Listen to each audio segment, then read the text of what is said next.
Alors, bonjour à tous ceux qui nous suivent en visio. Bonsoir à nos intervenants de cette soirée. Pour ce nouveau webinaire, donc organisé conjointement par les facultés de Loyola, l'ISTR de Marseille, la faculté de théologie de l'Université catholique de Lyon et l'ISTR de Paris.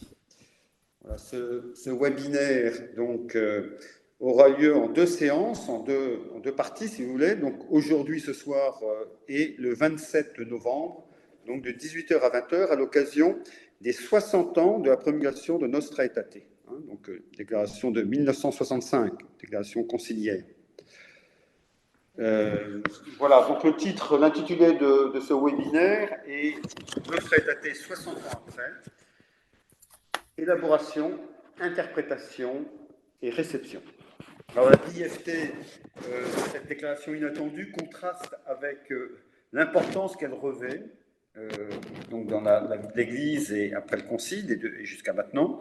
Avec Nostra Aetate, le regard de l'Église catholique vis-à-vis du judaïsme a opéré une véritable conversion, on peut dire, alors que son attitude avec les autres religions a ouvert de nouvelles et riches perspectives.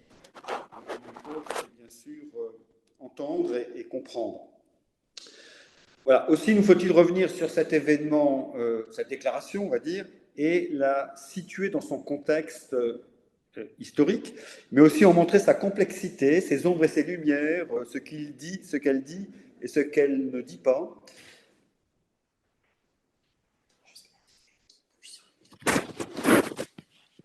Enfin, il s'agit, pardon, on m'a dit qu'il y avait du bruit, des parasites. Enfin, il s'agit de voir aussi quelles sont les figures qui ont inspiré cette déclaration, et puis aussi, bien sûr, des figures qui ont été omises, des grandes figures spirituelles ou des influences spirituelles. Voilà, donc cette soirée, on va commencer par la première partie ce soir. La deuxième partie sera plus sur la réception de Nostra Aetate en Europe, et pas qu'en Europe aussi, dans l'Église en général, mais aussi en Afrique et au Moyen-Orient, car bien sûr, ce n'est pas seulement une déclaration qui concerne les Européens, mais toutes les communautés chrétiennes, catholiques dans le monde. Voilà, nous allons donc suivre les trois premières interventions. Voilà, chaque intervention durera au maximum 25 minutes. Et après, nous aurons un temps de débat, de questions, et on essaiera de répondre à vos questions. Vous pourrez poser vos questions par écrit, par le chat. Voilà. Le son n'est pas bon, le micro est bougé. Voilà, voilà, c'est réglé. Bon, très bien. Excusez-moi pour ce petit problème. Donc, on va commencer par la première intervention qui porte sur le contexte d'élaboration de Nostra Aetate. Dans quel contexte historique, ecclésial, cette déclaration a émergé progressivement et s'est imposée d'une certaine manière, a été promulguée. Donc c'est Catherine Marin qui va introduire. Donc, elle est historienne des missions à l'Institut catholique de Paris. Elle enseigne à l'ISTR de Paris et elle est aussi déléguée scientifique de l'Institut d'histoire des missions. Donc, elle va nous présenter le contexte historique et ecclésial qui a vu naître cette déclaration. Je signale qu'elle a publié en 2023 un ouvrage, Marie Salomé, 1847-1930, vous connaissez tous, première supérieure générale de la congrégation des sœurs missionnaires de Notre-Dame d'Afrique. Le titre est assez long, et deux points, l'incarnation d'un rêve de Dieu pour l'Afrique. Voilà, donc elle travaille les archives et vous voyez donc qu'elle publie régulièrement sur l'histoire des missions. Donc Catherine, je te laisse la parole. Donc, nous t'écoutons avec attention. Merci. Merci beaucoup. Vous m'entendez bien? Vous m'entendez? Oui. Oui, bon, très bien. Merci de cette présentation. Donc, je vais dans ce soir vous présenter l'historique. Dans quel contexte ce texte a été élaboré? La déclaration, en effet, Nostra Aetate a été votée les derniers jours de la dernière session du Concile Vatican II par 2221 voix pour, 88 contre et promulguée le 28 quelque temps plus tard, le 28 octobre 1965. Ce document est bref et se voulait à l'origine un texte de base redéfinissant les relations entre les catholiques et les juifs, rappeler le lien qui relie spirituellement le peuple du Nouveau Testament avec la lignée d'Abraham. Mais de session en session, eh bien, ce texte a été repoussé. Il devait être élaboré pour la première session, puis il va être repoussé à chaque session jusqu'à aboutir à ce vote final les derniers jours du Concile.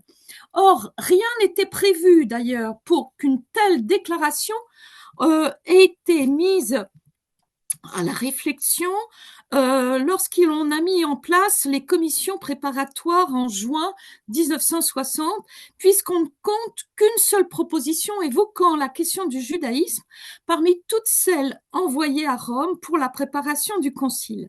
Il a fallu toute la volonté, la détermination du pape Jean XXIII, de son successeur Paul VI, du cardinal Béat, exégète et bibliste de renom, pour élaborer ce texte qui, faisant suite à l'encyclique Ecclesiam Suam, promulguée en août 64, poursuit cette réflexion sur ces deux textes, sur l'urgence pour l'Église d'aller à la rencontre de ce monde moderne dans sa diversité religieuse, politique, sociologique et intellectuelle. Cette déclaration donc devient le socle sur lequel va se bâtir une nouvelle théologie chrétienne des religions. Mais retracer l'historique que je vais vous présenter, vous allez voir qu'en fait, c'est une rédaction qui va se faire dans une pression politique internationale qui a joué un très grand rôle dans l'élaboration des articles, plus que tout autre texte conciliaire. Et d'autre part, la prise de conscience de l'Église à se placer comme signe et moyen de l'union intime avec Dieu et de l'unité du genre humain, tel que l'a défini Lumen Gentium, se situe dans un contexte où il ne faut pas oublier l'athéisme, l'agnosticisme, la pluralité des religions s'affirment et parfois commencent à s'affirmer avec violence dans certaines parties du monde. Donc, premièrement, on va voir la genèse du texte. La première genèse, c'est qui est lancée par le cardinal Roncalli. En effet, le 18 septembre 1960, le souverain pontife, qui est le cardinal Roncalli, qui est devenu Jean XXIII, demande au cardinal Béat, président du secrétariat pour l'unité des chrétiens qui a été nouvellement fondé le 5 juin de la même année, de préparer un décret qui s'intitulerait De Iudaïs. Ce vif désir du pape d'améliorer les relations avec les juifs, entre juifs et chrétiens, trouve son origine tout d'abord dans les événements tragiques dont il a été témoin durant la Seconde Guerre mondiale. Il était délégué apostolique à Istanbul et Monseigneur Roncalli avait alors utilisé tous les moyens en son pouvoir pour venir en aide à de nombreux juifs victimes de la persécution nazie. Et après la guerre, le prélat, est resté attentif à l'évolution politique du Proche-Orient après la fondation de l'État d'Israël en 1948. Mais pas seulement, il n'y a pas que le pape. Il faut citer aussi l'école biblique de Jérusalem, l'Institut judéo-chrétien de Seton Hall aux États-Unis, qui ont joué un rôle important dans les années 50 pour essayer de réfléchir sur l'amélioration des relations entre juifs et chrétiens. Mais c'est surtout celui qui va avoir un rôle important, c'est l'historien Jules Isaac, qui a fondé dès 1947 les amitiés judéo-chrétiennes et qui va chercher réellement à travailler pour améliorer ces relations. Ainsi, dès son élection, Jean XXIII montre sa volonté d'accélérer, de consolider ces liens. Et c'est surtout le 13 juin 1960 qui est une date importante. Après l'annonce du concile, Jean XXIII rencontre Jules Isaac. Et lors de cette rencontre, Jules Isaac demande au pape de corriger dans l'enseignement chrétien les formules susceptibles d'entretenir l'antisémitisme en lui soumettant l'idée de créer une sous-commission conciliaire qui étudierait les causes des préjugés anti-juifs.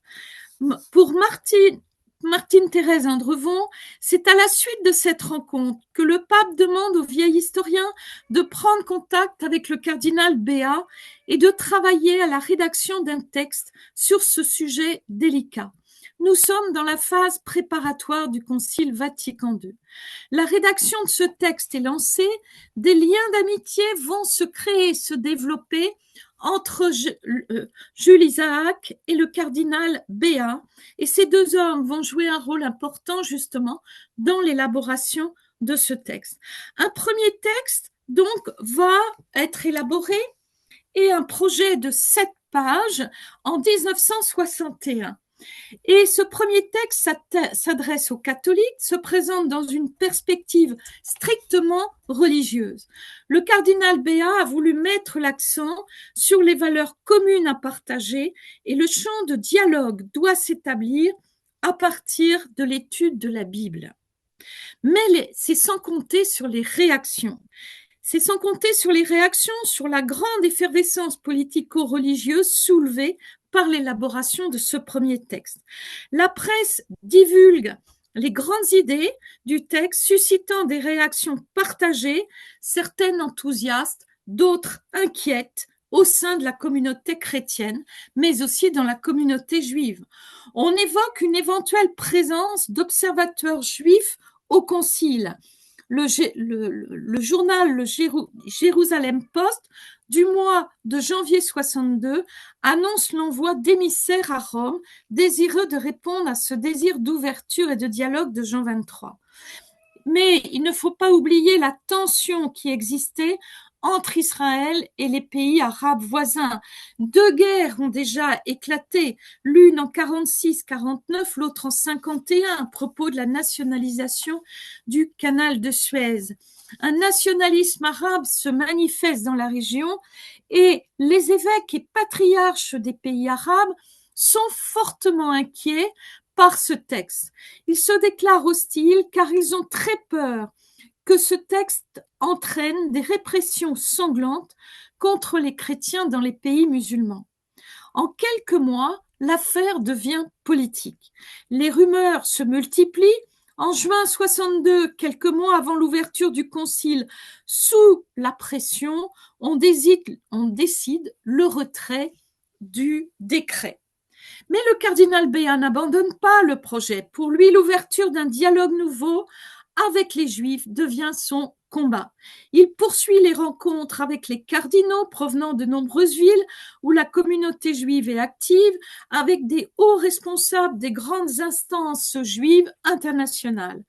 Et le 16 août 62, le cardinal Béat donne une interview au Jewish Chronicle où il déclare « Ce sera une des tâches du futur concile que de rejeter cette erreur lourde de conséquences selon laquelle les Juifs sont collectivement responsables du crucifixion de Jésus. » Pour lui, le texte doit rejeter l'accusation que les Juifs sont déicides.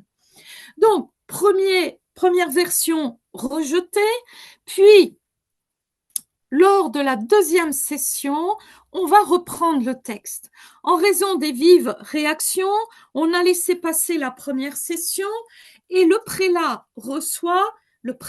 cardinal Béat, reçoit durant la deuxième session, après son élection, le soutien du nouveau pape Paul VI, qui maintient la volonté de son prédécesseur de rénovation de cette politique de dialogue de l'Église. Le souverain pontife prononce, dès le 22 juin 1963, un discours adressé à l'Église et au monde, rappelant ce désir d'ouvrir des chemins de dialogue avec ce monde en mutation. Il se fixe 2 objectifs, promouvoir la paix entre les peuples et l'unité des chrétiens. Mais le mot important qui revient dans les discours de Paul VI, c'est le mot estime. Dans son discours d'entrée en deuxième session, le 29 septembre 1963, il déclare « L'Église, dit-il, porte donc son regard au-delà de sa sphère propre vers les autres religions, qui gardent le sens et la notion du Dieu unique, suprême, transcendant, créateur et providence. Le catholicisme estime tout ce qu'elles possèdent, ces religions, de vrai, de bon et d'humain. Et durant la deuxième session, une nouvelle version est rédigée par le secrétariat pour l'unité des chrétiens, proposée au père conciliaire. Présentée tardivement le 8 novembre 63, son titre donne une dimension beaucoup plus large au sujet de l'attitude des catholiques envers les non-chrétiens et les juifs en particulier. Ce texte constitue le 4e chapitre du schéma sur l'écuménisme. Le cardinal Cicognani, président de la commission pour les églises orientales, explique le rattachement du texte sur le judaïsme au décret sur l'écuménisme. Le lien commun avec l'écriture justifie qu'un schéma consacré à l'écuménisme s'occupe du peuple juif. Le point de vue est spirituel et religieux. Cette précision tend à exclure une nouvelle fois toute référence politique au texte. Cependant, si le titre s'est élargi, le contenu aborde essentiellement la relation de l'Église avec le judaïsme. La présentation sur les religions non chrétiennes restant très restreinte. Puis au cours d'une discussion générale entre le 18 et 21 novembre, le débat devient plus virulent, de même que celui abordant la liberté religieuse. Le recteur d'ailleurs de l'Institut catholique, Monseigneur Blanchet, qui est père du concile, écrit le fait qu'on a inclus dans le schéma des ecumenismo une partie des iudéistes provoque chez un certain nombre des réactions vives. J'interroge dans les coulisses de l'aula des orientaux. Ils craignent une colère du monde arabe. Le 19 novembre, le cardinal Béat présente le rapport du schéma devant une assemblée conciliaire très attentive, rappelant à nouveau qu'il ne s'agit pas d'une reconnaissance de l'État d'Israël et que la teneur du texte est purement religieuse. Plusieurs thèmes sont développés, en particulier ce que l'Église a reçu du peuple d'Israël, que ce peuple élu n'a pas été rejeté par Dieu. Le cardinal poursuit la réflexion en l'avant du reproche de déicide, l'ensemble du peuple juif du temps du Christ et à plus forte raison le peuple juif d'aujourd'hui. Pour le cardinal Béat, ces rappels sont nécessaires après le massacre de 6 millions de juifs, fruit d'une haine visant à l'extermination. Là encore, les réactions sont violentes. Certains cardinaux soulignent l'inopportunité du texte dans le contexte politique du concile. Pour d'autres, l'œuvre conciliaire doit aller plus loin et condamner toute discrimination envers toute religion. Les interventions des évêques arabes sont les plus hostiles. Le cardinal Tapouni, irakien, critique ce texte, estimant que le concile doit s'occuper d'abord et avant tout des catholiques, qu'on ne peut pas parler qu'indirectement des autres religions. Et il soulève une nouvelle fois le danger d'aborder la question du judaïsme qui peut être utilisée à des fins politiques. D'autres évêques du Moyen-Orient demandent d'aborder aussi la question de l'islam. Le cardinal, mais alors on va aller plus loin, le cardinal Doi de Tokyo estime de son côté qu'il faut étudier aussi la question du bouddhisme, du confucianisme, rappelant que l'Église reconnaît les semences de vérité contenues dans les diverses doctrines. Et ceux d'Afrique, d'Asie, demandent de ne pas oublier l'animisme et toutes ses variantes, ainsi que l'hindouisme. Ainsi, le 21 novembre, le chapitre concerné est dissocié des 3 premiers du schéma sur l'écuménisme et le cardinal Béat, à la clôture de la session, annonce que l'étude sera reprise à la prochaine session. Ainsi, à la fin de la deuxième session, la question des relations de l'Église avec les autres religions a pris une dimension nouvelle qui va s'amplifier lors des sessions suivantes, qui demandent une reconnaissance plus claire des autres croyants. On n'est plus sur le terrain de l'écuménisme et on ne peut pas parler des relations avec le judaïsme sans évoquer celles avec les autres religions. Les religions ne sont plus abordées comme des lieux de paganisme, Elles ont fait l'objet, il est vrai, d'études scientifiques et théologiques depuis le 19e. Philologues, archéologues, traducteurs de manuscrits ont enrichi la connaissance et la compréhension des religions d'Asie, d'Afrique ou d'Océanie. Parmi ceux qui ont étudié, rappelons Henri de Lubac, qui, en 1952, avait publié La rencontre entre l'Occident et le bouddhisme. Jacques Dourne, en 63, avait écrit Dieu aime les païens en relevant que dans toute religion, il y a un grain d'église. Il était d'ailleurs rédacteur au Concile Vatican II. Et la religion musulmane avait fait aussi l'objet de nombreuses études importantes grâce au dominicain Anawati, cofondateur de l'IDEO, aux jésuites d'Alverny, Henri Héroult, Christophe de Bonneval, sans oublier le travail considérable des Pères Blancs, Henri Marchal, André Demersman, qui fondent le cercle des amitiés tunisiennes qui aboutiront à la fondation du Pisaï à Rome. Donc le 2 décembre 1963, ce dernier prononce une allocution pour clore le débat sur l'écuménisme et précise d'une façon très diplomatique que par manque de temps, le texte sur les relations avec les Juifs est reporté à la prochaine session. Donc, entre la deuxième et la troisième session, 3 événements vont disons, inviter à accélérer ce vote du décret. C'est d'abord le voyage du pape Paul VI en Terre Sainte du 4 au 6 janvier 64 dans le but de rencontrer les représentants des églises orientales et vous le savez, Paul VI s'est présenté comme un pèlerin.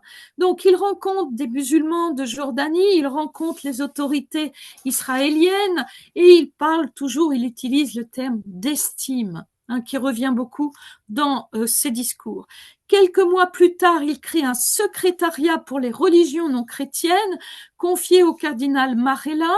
Et à noter que c'est le secrétariat pour l'unité qui continue de travailler sur le schéma.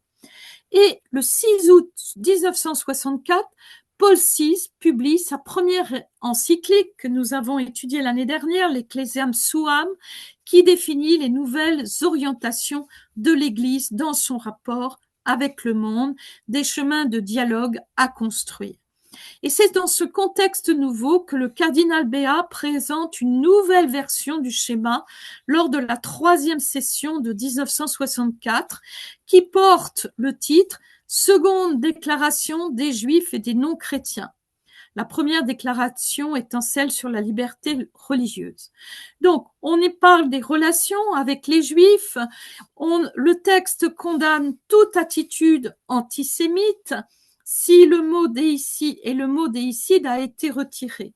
On continue de mettre en garde à ne pas imputer aux Juifs de notre temps les actes qui ont été commis dans la passion du Christ. Et la deuxième partie définit de façon plus précise l'entrée en dialogue de l'Église avec les religions non chrétiennes. On y affirme la paternité universelle de Dieu, la fraternité humaine universelle, et on y condamne toute discrimination.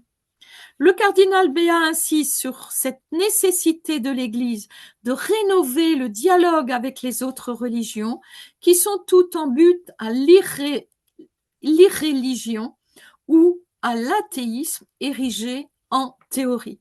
Ainsi donne-t-il une dimension nouvelle au sujet traité, cette place croissante du dialogue avec les religions non chrétiennes.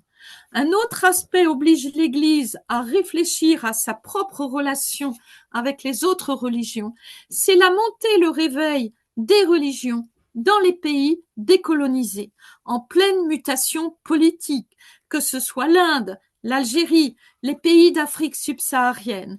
La religion participe à l'affirmation d'une identité nationale à construire, rejetant toute expression religieuse autre que celle de la nouvelle nation. Et lors de l'examen du texte, le 28-29 septembre 64, le débat reste virulent, c'est-à-dire qu'il y a toujours une hostilité de la part des évêques arabes. Et à nouveau, la question se pose du choix de l'insertion de ce texte. Et c'est alors on décide de rédiger une déclaration à part et non d'un ajout dans un texte déjà existant. Elle portera sur les rapports entre l'Église et les religions non chrétiennes. Le 20 novembre 1964, à la veille de la clôture de la troisième session, le cardinal Béat présente au concile un nouveau texte, troisième version, qui comprend 5 paragraphes, présente le cadre général, les idées maîtresses qu'on l'on retrouvera dans la déclaration finale. On présente les religions non chrétiennes, puis des religions auxquelles l'Église a une relation spéciale, les musulmans, puis les juifs. Et la dernière partie est une exhortation à la fraternité universelle telle que c'était définie dans l'encyclique Ecclesiam Suam. Quelque temps après, du 2 au 5 décembre, Paul VI se rend au Congrès eucharistique de Bombay. Les mots utilisés par le pape rendent compte de cette nouvelle approche des religions non chrétiennes. Se présentant une nouvelle fois comme un pèlerin, il s'adresse à tous les représentants des religions non chrétiennes. Paul VI désigne l'Inde comme le berceau des grandes religions, le foyer d'une nation qui a cherché Dieu avec un désir inlassable dans la méditation et le silence.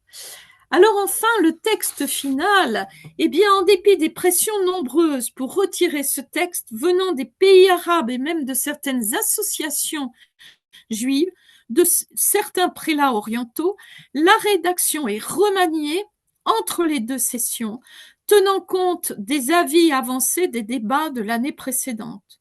On ne parle plus de religion musulmane, de religion juive, mais de religion des musulmans, de religion des juifs. Et lors de cette 4e session, le 14 octobre 1965, le cardinal Béat présente pour la dernière fois le texte amendé, 4e version. Quelques jours auparavant, le 4 octobre 1965, le pape Paul VI s'était rendu à l'ONU, avait lancé un message de paix et d'unité à l'humanité, mettant l'accent sur la défense des droits de l'homme. Et dans cette dernière version, l'accent est mis sur ce qui unit. Des précisions sont apportées sur le bouddhisme, sur la vie morale en islam. Au sujet des Juifs, le schéma vise à sauvegarder la vérité évangélique et à rejeter toute injustice à leur égard. L'approbation du texte dans sa totalité eut lieu le 15 octobre et la déclaration fut promulguée lors de la séance publique du 28 octobre 1965, recevant ce titre final, les relations de l'Église avec les religions non chrétiennes.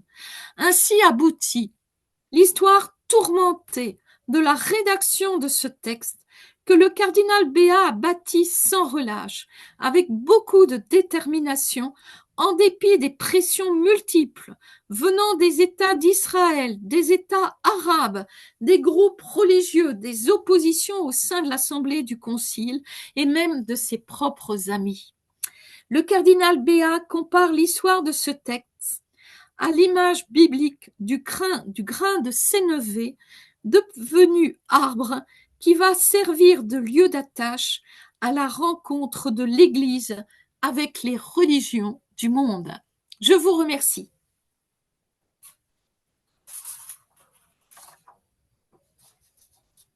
Voilà, merci beaucoup Catherine. Merci pour cette belle synthèse et avoir respecté aussi cette durée. Mais on voit que le cardinal Béat s'est beaucoup engagé. Ça a dû être un parcours du combattant. Hein, oui, un douloureux en plus. Hein. Ouais, oui. douloureux. Cardinal Béat qui était jésuite, mais aussi bibliste. Hein, donc son intérêt pour Israël était lié aussi à ses études comme exégète. Nous voyons donc une élaboration difficile avec des oppositions. Et ce texte donc est un texte qui a été vraiment très élaboré, mais en même temps, c'est un texte qui ne dit pas tout. Oui. Et je vais donc maintenant donner la parole à Michel Younes, qui va nous livrer sa relecture de Nostra Aetate 60 ans après. Hein, on voit que le texte a été voté en octobre 1965, donc on est 60 ans après. Et Michel Younes va nous présenter les dits et les non-dits de la déclaration. Alors, Michel Younes, beaucoup le connaissent, mais je vais le représenter encore un petit peu. Il est doyen de la faculté de théologie de l'Université catholique de Lyon. Il est théologien, mais aussi islamologue. Et il enseigne la théologie des religions en particulier. Et il a publié de nombreux articles et ouvrages. Je cite les plus récents. 2023, l'autorité en islam, quelle régulation? Et en 2024, les religions à l'épreuve de la liberté d'expression. Voilà, donc je vais lui laisser la parole, mais j'ai obligé de me présenter moi-même. Donc, vous voyez, donc, au début, j'ai oublié. Donc, moi, je suis Xavier Gay, je suis le directeur de l'ISTR de Paris, donc, et c'est moi qui anime ce webinaire. Voilà, donc j'aurai l'occasion d'ailleurs d'intervenir le 27 novembre. Et je laisse maintenant donc la parole à Michel Younes pour son intervention. Merci. Merci Xavier, bonsoir à toutes et à tous. On le voit rien qu'à écouter Catherine Marin qui m'a précédé sur ce panel. On voit à quel point, je dirais indéniablement, la déclaration Nostra Aetate marque un tournant dans l'Église catholique, dans ses relations avec les religions. Et même 60 ans après, enfin, quand on fait la relecture, on voit à quel point il y a eu des fruits de ce tournant-là. Mais une forme de relecture, je dirais une lecture rétrospective, nous invite à faire une évaluation à la fois de ce qui est dit, mais aussi de ce qui n'est pas dit. C'est un peu le titre que j'ai proposé, les dits et les non-dits. Alors évidemment, il ne s'agit pas de faire un procès d'intention quand il y a un non-dit. Plus exactement, il faudrait faire une évaluation, je dirais une analyse, hein, et en recontextualisant, y compris les non-dits. Bon, mon plan est simple. Je vais procéder en deux temps et j'aurai une réflexion conclusive. Dans un premier temps, euh, il est important de rappeler, si je puis dire, les avancées ou les dits du texte. Donc, je vais les dire à ma manière. On a déjà entendu quelques aspects évoqués, mais je les restructurerai à ma façon. Et c'est une ressaisie de l'ensemble. En commençant à souligner les principales avancées qui transparaissent à la lecture du texte, j'en retiendrai que ce qui me paraît être les trois principales. Il y a beaucoup à dire hein, au niveau de Nostra Aetate. Euh, pour ce soir, les principales avancées me semblent s'organiser en trois volets. La première avancée consiste à nous faire remarquer à quel point Nostra Aetate a invité, je dirais, à changer le regard sur le statut des religions, non seulement sur les religions de façon générale, mais sur leur statut. Le statut, je dirais même théologique, d'un point de vue chrétien. Parce que comme certains le savent sans doute, traditionnellement, on présentait les religions comme une question ouverte de l'homme à laquelle la révélation chrétienne vient apporter les lumières. Enfin, il y a une question ouverte, une réponse qui va donner qui va donner le contenu. Et du coup, à la question pourquoi les religions, la réponse consistait à les caractériser, à les qualifier comme en attente de l'arrivée de la réponse. Et d'ailleurs, on a forgé l'expression de pierre d'attente en vue d'un accomplissement par la révélation divine. Et pour la foi chrétienne, évidemment, c'est la venue du Christ qui va combler l'ensemble. C'est un schème de pensée, c'est un schéma de pensée, mais comme on le pressent très bien, il a ses avantages. D'ailleurs, il reste opératoire, mais il peut se heurter à quelques difficultés, surtout s'il faut penser la pérennité des religions après le Christ, voire l'émergence des religions après la venue du Christ. Et ce qui conduit à travers ce schéma à deux conséquences. La première, je les signale rapidement ici, est le fait que les religions n'ont pas de sens en elles-mêmes. Si on pousse la logique jusqu'au bout, elles n'ont pas de sens. Elles n'apportent rien de positif, de spécifique. Elles ne sont, si je puis dire, que des pierres d'attente, donc définies négativement par rapport à l'apport du christianisme.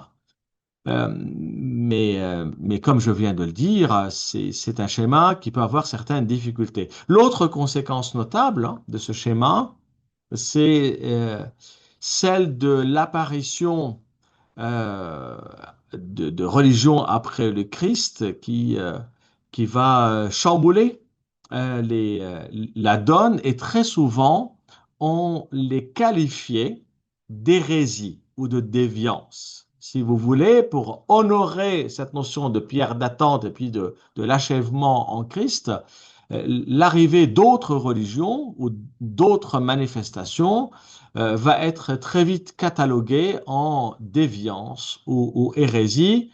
Euh, et c'est un peu la conséquence presque mécanique de ce schéma-là, puisqu'il s'agit de s'installer dans une logique binaire. Il y a la vraie religion contre les fausses ou les déviances des autres religions. Et ou du moins en attente de la vérité. Et Nostra Aetate va changer ce paradigme. Elle va le changer d'abord en s'inscrivant dans la logique du Concile. C'est quoi la logique du Concile Vatican II? Il faut le noter, c'est le premier concile écuménique qui ne cherche pas d'abord à condamner l'hérésie ou les hérésies pour affirmer l'orthodoxie de la foi indépendamment de la question des religions. C'est un peu le schème d'ensemble. Et Vatican II va chercher à dire la vérité de la foi, à dire même ce qu'est l'Église, sans forcément dénoncer une hétérodoxie ou une déviance. Et Nostra Aetate va suivre le même schéma. Plus encore, on pourrait dire, euh, Nostra Aetate invite un changement d'angle d'approche quant à la définition des religions. Non seulement elles sont comme une question ouverte en attente d'une réponse, mais, et si vous lisez le premier paragraphe de cette déclaration, elles sont définies comme apportant des réponses aux questions existentielles que tout homme porte en lui. Donc, on n'est pas du tout dans la même logique.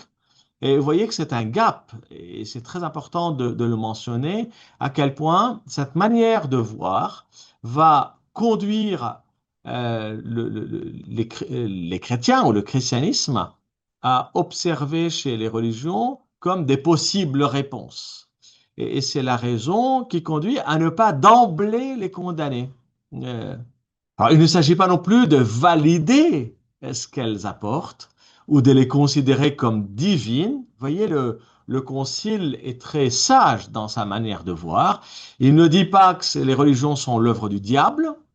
Il ne dit pas que c'est une simple fabrication humaine. Il ne dit pas non plus que ça vient d'une volonté divine.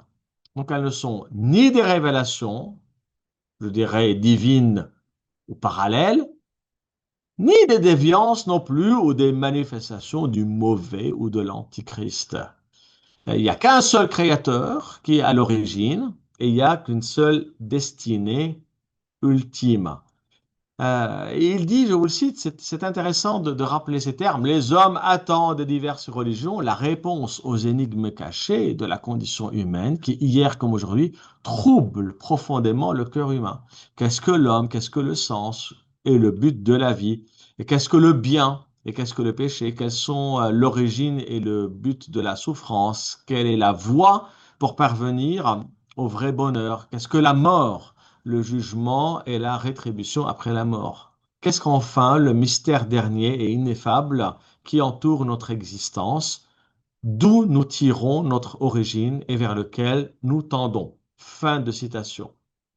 Donc changement de regard sur le statut. Deuxième avancée majeure, je dirais, par rapport à ce texte, euh, c'est l'invitation à sortir de la logique de ce qu'on pourrait appeler les cercles concentriques. Une logique qui était proposée même, on la voit à l'œuvre dans Ecclesiam Suam. Vous savez, Ecclesiam Suam, si vous lisez les paragraphes autour de 100-101, il fonctionne suivant les grands ensembles, le cercle de l'humanité tout entière. Ça, c'est le premier cercle qui englobe tout le monde. Puis le cercle des croyants en un Dieu unique. Et à la fin, le cercle des églises non catholiques. Alors évidemment, on pourrait dire que la logique des cercles est déjà une avancée par rapport à une logique binaire, donc il faut saluer, et on l'a salué l'année dernière lors de notre webinaire, et qui permet de sortir d'une forme d'opposition entre le christianisme et les autres religions, mais on pourrait dire que ça garde une forme de je dirais un glissement possible vers une forme binaire, où on pourrait dire il y a une recherche derrière d'un dénominateur commun. On va chercher l'unique Dieu pour qualifier les religions qui croient en un Dieu unique. Mais après, on va avoir du mal à qualifier, vous voyez bien, le bouddhisme ou l'hindouisme. Alors, il ne faut pas euh, laisser entendre que cette perception a complètement disparu avec Nostra Aetate. Mais à mes yeux, elle s'est déplacée, ou plus exactement, elle s'est affinée. Et ce que je perçois comme une avancée, à travers la structure de la déclaration, invite à ce qu'on pourrait appeler un rapport différencié aux religions. Nostra Aetate ose inviter à ne pas avoir une logique englobante des religions, mais à affiner son regard selon la nature de chacune d'elles. C'est ainsi, je dirais, que l'on voit une structure qui marque la spécificité de rapport aux musulmans, qui n'est pas comparable aux religions de l'extrême-orient, bouddhisme, hindouisme, ni assimilable au judaïsme. Vous voyez, il va oser dire, ayons un regard différencié. Et en parlant notamment du bouddhisme et de l'hindouisme, Nostra Aetate, au paragraphe 2, invite à reconnaître ce qui est bon et vrai dans ces religions, dans les religions. Et il propose un regard d'estime vis-à-vis des musulmans. D'abord, il regarde ce qui est bon et vrai. Après, il dit, on propose un regard d'estime vis-à-vis des musulmans. Et comme l'a dit Catherine Marin, il ne parle pas de l'islam, il parle des musulmans. Et il cherche aussi à reconnaître la spécificité du rapport au judaïsme avec lequel l'Église entretient une forme d'intériorité. On le voit à quel point reconnaître ces spécificités, c'est donner à voir un rapport différencié. Alors, je pourrais citer un certain nombre de passages pour illustrer, mais je vous laisse les découvrir avec notamment le bouddhisme et l'homme qui scrute le mystère du divin, ou encore le bouddhisme, qui a des formes variées, ou l'islam. Vous voyez, certes, on pourrait dire, ben, c'est des entités différentes, j'appellerais ça des entités différenciées, qui adore avec nous, dit le texte, le Dieu unique. Il vénère Abraham, mais l'Église le regarde avec estime. Et vous voyez, dans le geste même de regarder, on sent qu'il y a un rapport, je dirais, d'extériorité. On regarde ce qui est extérieur. Alors qu'avec le judaïsme, elle dit le lien qui relie le peuple, qui la relie au peuple de l'Alliance. Et on voit que quand il s'agit de de voir comme une introspection, le paragraphe 4 commence par l'invitation à scruter le mystère de l'Église. Et donc, du coup, c'est en regardant à l'intérieur d'elle-même que l'Église voit qu'il y a une altérité. Et on voit que ce n'est pas la même réalité. D'ailleurs, il y a un autre point qui peut être extrêmement marquant sur ce plan-là, c'est l'image qu'on emprunte à Paul dans l'Épître aux Romains et qui parle de l'olivier. L'olivier franc sur lequel est greffée la branche de l'olivier sauvage et qui montre à quel point, quand on observe le judaïsme, il ne s'agit pas de se substituer, mais d'apporter comme une greffe, notamment quand Paul parle des gentils, les gentils qui sont greffés sur l'olivier franc pour se nourrir de sa sève. Donc ça, c'était ma deuxième avancée, ce que j'ai appelé un regard différencié. Mais il y a une troisième avancée, c'est, je dirais, l'adoption d'un vocabulaire délibérément positif, qui marque une forme de reconnaissance. Alors, le lecteur remarquera qu'il n'y a pas de vocabulaire dénigrant les autres. Euh, et c'est vrai que quand on observe la formulation dans le texte, on cherche, on insiste sur ce que ces religions apportent, ce qui est vrai, ce qui est sain, ce qu'elles portent en termes de germe du verbe présent en elles, sur les valeurs morales qu'elles peuvent apporter. Et c'est ainsi qu'on peut construire un chemin de fraternité. Alors, je ne vais pas beaucoup plus m'étendre sur ce point-là, mais on voit que de bout en bout, Nostra Aetate cherche à faire avancer la manière d'observer le statut, le rapport différencié et le vocabulaire sur l'autre. Maintenant, je voudrais passer à ma deuxième partie, les non-dits du texte.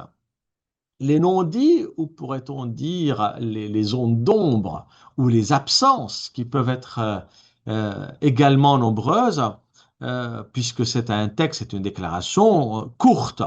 Et il ne faut pas passer son temps à dire ce qu'il ne dit pas, c'est la raison pour laquelle j'ai d'abord dit ce qu'il fait avancer, mais quand même, on pourrait s'étonner de certaines absences, je dirais, flagrantes, ou encore, on pourrait s'étonner de quelques imprécisions ou certaines idées qui sont posées là. Alors, je vais essayer de les clarifier. D'abord, on peut observer que le ou les grands absents de Nostra Aetate sont principalement les religions traditionnelles africaines, alors qu'Ecclesiam Suam, au paragraphe 111, parle des religions afro-asiatiques, Nostra Aetate n'en dit mot aujourd'hui. Et après, les documents sur l'Afrique, comme Ecclesia in Africa, par exemple, et bien d'autres, il paraît inconcevable de garder sous silence ces religions. Mais il faut dire que ce qui paraissait important, et même de par l'histoire, avec ce qu'a rappelé Catherine Marin, la place du judaïsme, et puis ces vagues successives hein, de contestation, on voit apparaître les autres traditions religieuses. Ici, ça n'a pas été le cas. Et, et de même, il paraîtrait aujourd'hui étrange de garder sous silence, par exemple, ce qu'on peut appeler les chercheurs de spiritualité, et même s'ils ne constituent pas une religion comme telle. Mais dans tous les cas, on voit que il y a à travers ces formes religieuses des quêtes de sens par rapport à des questions existentielles. Donc voilà un premier exemple, si je puis dire, des non-dits du texte et dans notre réflexion sur l'actualisation ou la relecture avec nos regards contemporains, C'est important de voir quelle place occupent désormais les religions traditionnelles africaines dans le panorama ou le paysage. Le deuxième non-dit est à mettre dans la catégorie de ce que je pourrais appeler absence de précision. Même si le but de notre traité n'est pas de faire des traités exhaustifs, mais on sait que l'appellation hindouisme couvre des réalités bien différentes. De même que le bouddhisme présente plusieurs voies. Concernant l'islam, euh, il n'est rien dit sur le Coran, sur Muhammad.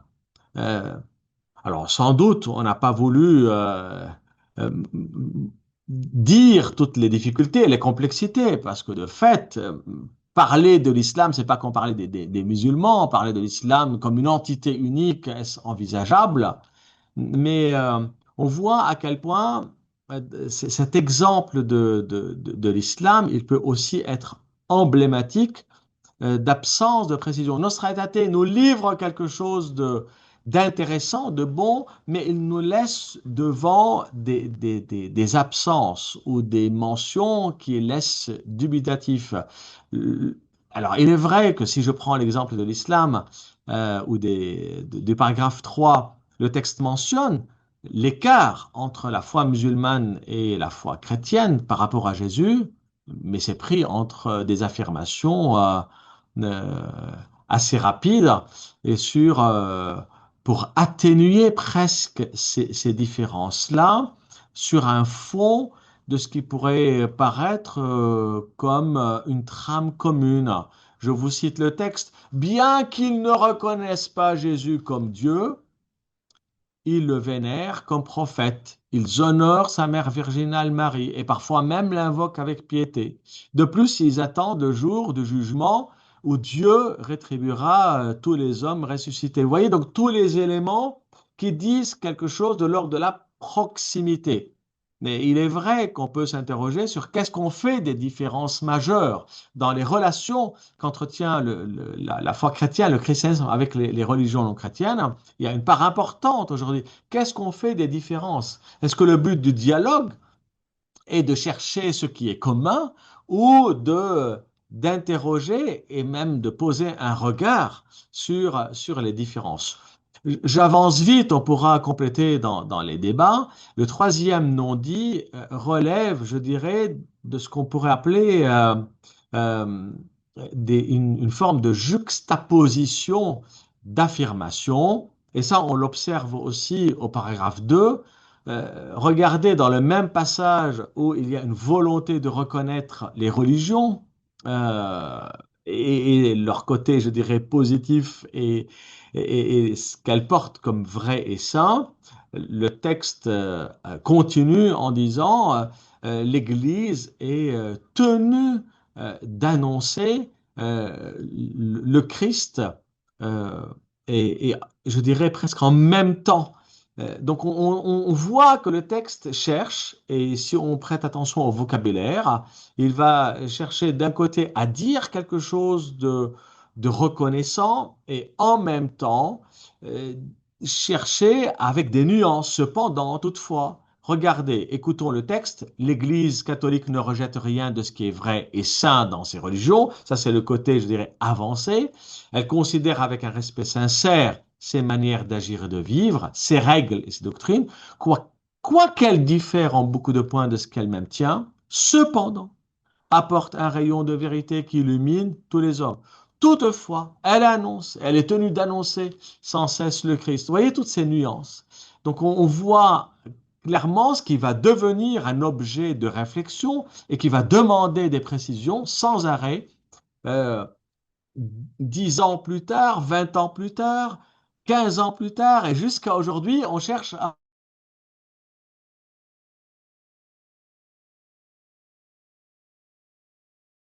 la volonté de maintenir une forme d'annonce. Redemptoris Missio, pour ne citer que ce document de Jean-Paul II, va chercher à le dire. Dialogue et mission au début, puis dialogue et annonce par la suite. Pour respecter le temps, je voudrais conclure, donc arriver à mon étape finale. Et pour conclure, je voudrais appeler l'objectif de cette relecture, qui n'est pas d'incriminer la déclaration ou, ou encore de pointer uniquement ses manques, mais en quelque sorte de ressaisir quelques éléments clés, d'abord concernant la conception du dialogue, qui souvent est qualifié par les textes conciliaires de fraternel, d'amical, et qui appellent à faire des points de rapprochement. On voit à quel point, dans un dialogue, il ne s'agit plus uniquement de souligner ce qui rapproche, parce que ça peut créer aussi des zones d'ombre, des ambiguïtés. Dans une démarche de dialogue, quelle place on donne à la différence, donc entre la maximalisation des différences ou leur minimalisation, quel regard ajusté peut-on avoir? Et puis peut-être une deuxième réflexion conclusive concernant la réalité des religions. On se rend compte, plus on les étudie, plus on voit qu'on ne peut même pas parler d'une religion au singulier. Aujourd'hui, pour donner qu'un seul exemple et puis en finir avec celui-ci, on voit que même le vocable islam comme religion ne convient pas. On voit à quel point il y a des sensibilités et presque le regard chrétien, ne faut-il pas adopter la même exigence d'un regard différencié sur les sensibilités? Est-ce qu'on peut dire la même chose d'une idéologie politico-religieuse musulmane et d'une approche mystique musulmane? Et puis enfin, on pourrait dire, et ça sera vraiment mon mot de la fin, la rencontre avec les autres religions ne doit-elle pas prendre en considération les approches anthropologiques différentes et mesurer les conséquences pastorales? Et c'est ce que le texte, je dirais, ne dit pas, mais on voit que plus l'expérience de la rencontre est grande, plus on a besoin d'affiner notre regard. Je vous remercie.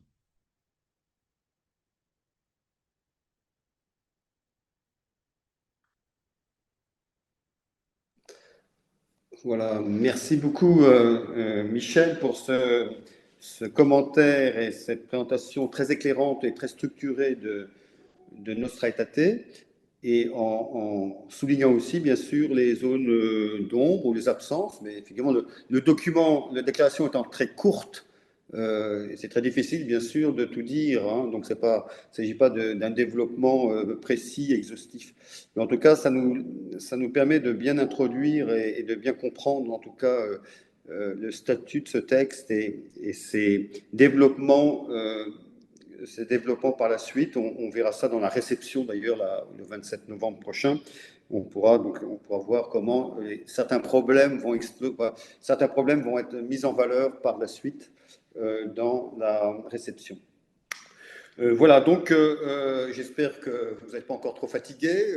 On a encore une petite intervention. Donc la troisième intervention est intitulée Les chercheurs spirituels oubliés par Nostra Aetate. Vous voyez, là aussi, encore des absents ou des absences, je ne sais pas. Et c'est Jean-François Meuriot, qui est directeur de l'Institut des sciences et de théologie des religions à Marseille, qui va présenter cette question. Alors, Jean-François Meuriot est spécialiste du dialogue avec les nouvelles formes de spiritualité et membre de l'Observatoire des nouvelles croyances à la Conférence des évêques de France.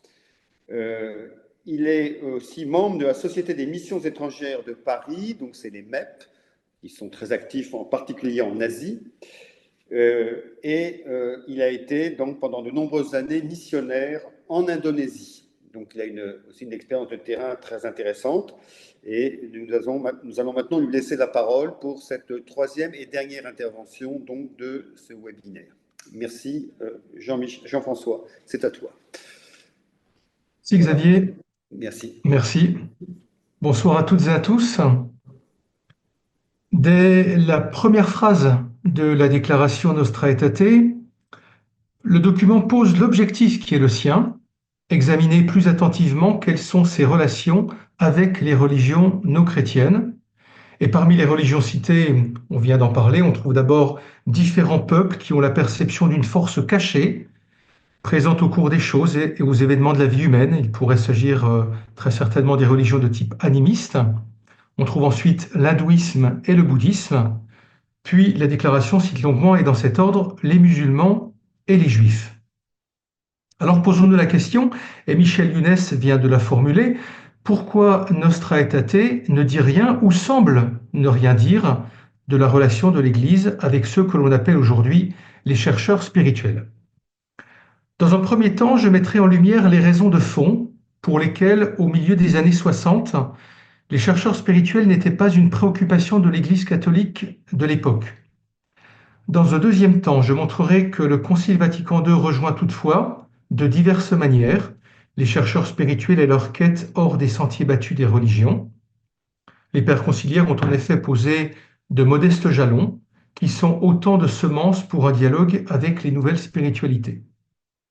Et puis ce webinaire entend relire ces 60 dernières années pour contempler le chemin parcouru depuis la publication de Nostra Aetate. J'exposerai donc, dans un troisième temps, les dernières avancées théologiques justifiant que l'Église entretienne des relations non seulement avec les chercheurs spirituels, mais aussi avec ces spiritualités que l'on qualifie d'alternatives. Et nous verrons en quoi cela rejoint les intuitions des pères du Concile Vatican II. Pour commencer, on peut avancer 4 raisons principales pour lesquelles, à l'époque, l'Église catholique n'envisage de relation qu'avec des courants religieux, on pourrait dire mainstream, et ne se soucie pas des chercheurs spirituels tels qu'on les entend aujourd'hui. La première raison est liée à la position centrale et encore dominante de l'Église catholique au milieu du XXe siècle, même si, en certaines régions, on constate déjà une désaffiliation au catholicisme. Pensez à la parution en 1943 du livre La France, pays de mission, sous forme d'interrogation, par les pères Henri Gaudin et Yvan Daniel, tous deux aumôniers de la jeunesse ouvrière chrétienne, ouvrage qui va être réédité en livre de poche en 1962, en plein Concile Vatican II. Et aujourd'hui, les dynamismes religieux de fond se trouvent dans les courants pentecôtistes et évangéliques, dans les formes nouvelles de radicalisme piétiste, juifs ultra-orthodoxes et musulmans salafistes, dans le renouveau, dans les pays anglo-saxons, du néopaganisme, plus connu sous le nom de Wicca et reconnu par les États au même titre que les autres grandes religions. Quand je parle des États, c'est l'Angleterre et les États-Unis. La deuxième raison pour laquelle l'Église catholique ne portait pas un véritable intérêt pour les courants religieux autres que ceux majoritaires tient sans doute à 2 motifs. D'une part, elle est mal à l'aise pour dialoguer avec des formes religieuses peu structurées en apparence ou différemment structurées que les religions plus classiques. Et j'insiste sur ce différemment structuré parce qu'il y a des structures mais qui ne répondent pas à la logique qui est la nôtre dans les religions auxquelles nous sommes habitués. Et l'autre motif, c'est que l'Église n'est pas encore consciente à cette époque du phénomène de porosité et d'hybridité qui marquera de plus en plus les décennies suivantes. Et un certain nombre de chrétiens aujourd'hui n'hésitent pas à aller puiser à d'autres sources spirituelles pour étancher leur soif. Mais peu osent en parler ouvertement, de peur aussi d'être stigmatisés au sein de la communauté chrétienne, de dire par exemple d'avoir lu tel ou tel ouvrage, ou voilà, d'avoir cherché auprès de tel auteur spirituel qui n'est pas chrétien. Peur aussi sans doute que l'authenticité de leur quête soit mise en doute. La troisième raison tient à la portée et donc à la nature de cette déclaration conciliaire qui se veut universelle. Or, le phénomène et l'essor des chercheurs spirituels est avant tout occidental. Dans un ouvrage récent, le dominicain Jean-Marie Guelette montrait très justement que la spiritualité telle qu'on la conçoit aujourd'hui en Europe, même lorsqu'elle a des couleurs orientales, est un pur produit de la culture américaine. Et il s'exprime ainsi, c'est aux États-Unis, je le cite, c'est aux États-Unis qu'est apparue l'idée d'une spiritualité au-delà des religions, soit affranchie de toute religion, soit plus profonde et plus universelle qu'elle. Et Une quatrième raison qui focalise l'attention des pères conciliaires et qui représente pour eux le défi du moment. Cette quatrième raison a déjà été mentionnée dans l'intervention de Catherine Marin. Ce n'est pas une spiritualité qui s'exprimerait sous des formes foisonnantes et buissonnantes, mais c'est le rejet du religieux. Je cite, et là je vais citer Gaudium et Spes au numéro 19, l'athéisme compte parmi les faits les plus graves de ce temps et doit être soumis à un examen très attentif. Les pères conciliaires posent le constat suivant, des multitudes sans cesse plus denses s'éloignent en pratique de la religion, refuser Dieu ou la religion, ne pas s'en soucier, n'est plus comme en d'autres temps un fait exceptionnel, lot de quelques individus. Mais l'approche du Second Concile du Vatican est cependant nouvelle, car elle cherche les raisons de cet athéisme. Je cite encore Gaudium et Spes, l'Église s'efforce de saisir dans l'esprit des athées les causes cachées de la négation de Dieu et poussée par son amour pour tous les hommes, elle estime qu'il faut soumettre ces motifs à un examen sérieux et approfondi. Et là, on a une caractéristique du Vatican II qui fait voir une Église en rupture avec les discours de condamnation qui ne formuleraient plus que des anathèmes, mais qui cherche à connaître et à comprendre ce monde dans lequel nous vivons, aussi complexe soit-il. Et je vais reprendre la démo de Nostra Aetate dans le numéro 1. Une Église qui entend examiner d'abord ce que les hommes ont en commun et qui les pousse à vivre ensemble leur destinée. Si je m'arrête si longuement sur cette attention, cette préoccupation de Vatican II pour l'athéisme, on peut constater que le début des années 60 voit à la même époque naître les deux courants fondateurs du New Age, l'un qui est à Findhorn en Écosse et l'autre à Big Sur en Californie. Cette décennie est aussi celle de l'éclosion du mouvement hippie qui combine à la fois des voyages intérieurs à travers la consommation des psychédéliques, des voyages extérieurs vers des terres lointaines, l'Extrême-Orient, l'Inde notamment, autant de quêtes qui ont été préfigurées dès la fin du XIXe siècle en Allemagne par des milliers de jeunes en recherche de sobriété, en recherche d'une communion avec la nature et qui montrent un grand intérêt pour les spiritualités orientales, pour la méditation, la pratique du yoga, le jeûne, des tendances qui se propageront outre-Atlantique par le biais des émigrés allemands. Alors tout cela nous indique que le phénomène des quêtes spirituelles n'est pas marginal dans les années 60, mais reste pourtant un angle mort du Concile Vatican II. Alors dans un deuxième temps, voyons maintenant quels éléments embryonnaires peuvent rejoindre les chercheurs spirituels. Et là on les trouve pas tant dans Nostra Aetate, mais plus dans Gaudium et Spes, la constitution pastorale sur l'Église dans le monde de ce temps. Alors pourquoi ce document en particulier? Parce qu'il privilégie une approche pastorale, donc au plus près du terrain. Toutefois, aussi pastoral soit-il, ce texte a valeur de constitution, ce qui lui donne une réelle force théologique, à côté des autres constitutions que sont Lumen Gentium sur l'Église, Dei Verbum sur la révélation, et Sacrosanctum Concilium sur la liturgie. Et ce qui nous autorise également à faire ici appel à Gaudium et Spes, c'est que cette constitution fut publiée le 7 décembre 1965, soit quelques semaines à peine après la promulgation le 28 octobre de Nostra Aetate. C'est-à-dire que les idées contenues dans la future constitution pastorale sont déjà partiellement présentes dans l'esprit, si ce n'est dans la lettre, dans l'esprit des pères conciliaires au moment où ils adoptent la déclaration sur les relations d'Église avec les religions non chrétiennes. Et j'ajouterai encore, de nombreux éléments peuvent rejoindre les chercheurs spirituels et se font écho d'un document à l'autre. Alors voici ces éléments. Le premier concerne la quête de sens, et Michel Younes l'a déjà mentionné. Nostra Aetate mentionne cette quête chez ceux qui, je cite, attendent des diverses religions la réponse aux énigmes cachées de la condition humaine qui, hier comme aujourd'hui, agitent profondément le cœur humain, avec des questions: qu'est-ce que l'homme? Ou quel est le sens et le but de la vie? Donc, dans le premier numéro de Nostra Aetate. Et Gaudium et Spes va reprendre cette idée au numéro 10. Je cite: le nombre croît de ceux qui, face à l'évolution présente du monde, se posent les questions les plus fondamentales ou les perçoivent avec une acuité nouvelle. Et là, à nouveau, les questions qui sont posées: qu'est-ce que l'homme? Qu'adviendra-t-il après cette vie? Et la Constitution pastorale parle même de soif d'une vie pleine et libre au numéro 9.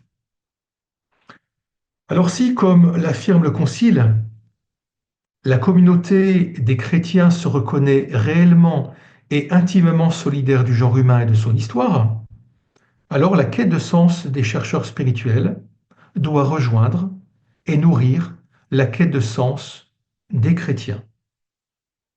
C'est une invitation implicite qu'adresse ici le Concile à devenir, je dirais, chercheur avec les chercheurs de sens d'aujourd'hui. Et devenir chercheur avec ceux qui cherchent aujourd'hui, ça veut dire ne pas s'installer dans un confort qui serait spirituel ou dans un confort qui serait théologique. Et c'est dans ce même esprit que, plus récemment, et là c'est le 21 juin 2019 à Naples, le pape François, s'adressant aux membres des facultés de théologie, il les invitait à être comme des ethnologues spirituels de l'âme des peuples. C'est une très belle expression, ça. Être les ethnologues spirituels de l'âme des peuples. Après ce premier motif qui est la quête de sens, un deuxième élément rejoignant les chercheurs spirituels est la mention par le Concile du terme intériorité. On le trouve en Gaudium et Spes au numéro 14. C'est à ces profondeurs que l'homme revient lorsqu'il fait retour en lui-même. Et le même document d'affirmer, et là c'est au numéro 3 de Gaudium et Spes, qu'un germe divin est déposé en l'homme. Et on pourrait même pousser et dire que cette mention de l'intériorité, à cette mention s'ajoute l'idée d'un développement de toute la personne. Je n'irai peut-être pas jusqu'à dire du développement personnel, mais d'un développement de toute la personne. Au numéro 41 de Gaudium et Spes, l'homme moderne est en marche vers un développement plus complet de sa personnalité, écrit le Concile. Et ces seules évocations sont importantes à une époque marquée par l'idée de progrès. Et combien de fois dans le Concile, notamment dans Gaudium et Spes, le mot progrès va apparaître. Une époque marquée par l'idée de progrès et par les idéologies politiques comme le communisme, le panarabisme, et la transformation des structures sociales et l'engagement politique occupent une grande place à l'époque du Concile. Or, une mutation va s'opérer, portée par les nouvelles formes de spiritualité qui vont défendre l'idée que le changement global n'est plus le fruit d'une œuvre collective, qu'elle soit politique, structurelle, sociétale, mais va passer par un travail sur soi qui pourra ensuite, dans un second temps, bénéficier à tous. L'émergence d'une civilisation planétaire où tout est relié, et là aussi le Concile cite, par exemple, le numéro 23 de Gaudium et Spes, l'émergence d'une civilisation planétaire où tout est relié passerait désormais, d'après ces spiritualités alternatives, moins par la transformation des structures sociales que par la transformation des personnes. Et puis, certaines expressions conciliaires reprennent même des termes qui font écho à cette époque, qui font écho à cette époque à un courant en plein essor. C'est le New Age ou le Nouvel Âge. Je cite Gaudium et Spes, le genre humain vit aujourd'hui un âge nouveau de son histoire. Alors on ne peut pas, dans les années 60, ignorer le mot Nouvel Âge, qui est vraiment à la mode. Et puis, là je cite le numéro 54 de la même Constitution, qui évoque un nouvel âge de l'histoire humaine. Voilà, donc des mots qui ont une résonance à cette époque, à des courants spirituels qui sont en pleine éclosion, en pleine émergence. Je signalerai encore la réaffirmation par le Concile de l'importance de la place du corps dans la vie spirituelle. Et là, c'est au numéro 14 de Gaudium et Spes. Et on sait à quel point le motif du corps est important de beaucoup de ces spiritualités. Et mentionnons encore la place centrale de la personne du Christ. Alors vous allez me dire, rien d'étonnant dans un texte conciliaire, et c'est vrai, mais crucial dans le dialogue avec les chercheurs spirituels. Pourquoi? Parce qu'aux yeux de ces derniers, l'Église a deux atouts. Oui, l'Église a deux atouts, mais ce n'est pas sa richesse théologique, ce n'est pas ses trésors liturgiques, ce n'est pas son expérience multiséculaire, qui n'intéresse pas forcément euh, les spiritualités alternatives, mais ces deux atouts sont l'Évangile et le Christ, auxquels des chercheurs spirituels sont infiniment sensibles, même s'ils ne marquent aucune proximité avec le christianisme. Alors certes, il nous faut nous interroger sur la personne du Christ, même si ce Christ, on va le trouver nommé. De qui s'agit-il? De quel Christ parlons-nous? Et là, il y a tout un dialogue à conduire. Et dans Gaudium et Spes, on retrouve l'affirmation christologique et pneumatologique suivante, et qui est connue au numéro 22. Être associé au mystère pascal ne vaut pas seulement pour ceux qui croient au Christ, mais bien pour tous les hommes de bonne volonté, dans le cœur desquels invisiblement agit la grâce. En effet, puisque le Christ est mort pour tous, et que la vocation dernière de l'homme est réellement unique, à savoir divine, nous devons tenir que l'Esprit Saint offre à tous, d'une façon que Dieu connaît, la possibilité d'être associés au mystère pascal. Et maintenant, dans une troisième partie, j'ai envie de revisiter les ouvertures théologiques récentes dans le sillage de Vatican II. Et je voudrais aborder avec vous un document trop peu connu, dans lequel le pape François a livré des pistes solides pour refonder une théologie, une pastorale de la relation et du dialogue, qui s'applique aussi, selon moi, aux chercheurs spirituels et aux spiritualités alternatives. Dans une lettre apostolique de 2023, sous forme de motu proprio, intitulée Ad Theologiam Promovendam, le pape François dessine une manière nouvelle de faire de la théologie. Et le pape écrit: la théologie ne peut que se développer en une culture de dialogue et de rencontre. Ça veut dire, d'après le pape François, qu'il n'y a plus de théologie adéquate pour notre monde présent en dehors de cette posture de dialogue. Une théologie qui voudrait se construire sans être dans cette posture est-elle encore adéquate pour le temps présent? Et François critique une théologie qui ne ferait que se limiter à reproposer abstraitement des formules et des schémas du passé. Une théologie qui serait autoréférentielle, une théologie qui serait une théologie de l'entre-soi, n'a aucun avenir, insiste le pape, et c'est pourquoi il invite les théologiens à sortir en leur disant que votre lieu de réflexion soit les frontières. Voilà, nous situer aux frontières.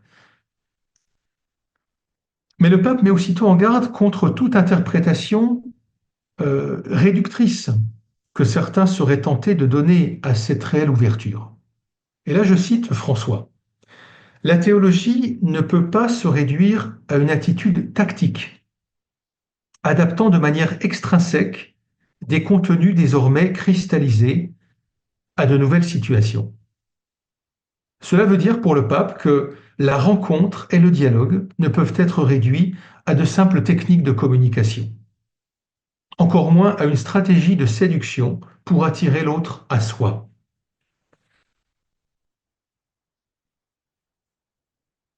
Et François invite les théologiens, je le cite, à s'ouvrir au monde, à l'homme dans le concret de sa situation existentielle avec ses difficultés, sa complexité et y compris ses blessures. Et il invite la théologie même à être un baume à verser sur les blessures du monde. Et François rappelle enfin que la théologie doit être fondamentalement contextuelle. Alors il faut entendre contextuel non pas dans le sens où il lui faudrait traduire le dépôt de la foi dans de nouveaux contextes,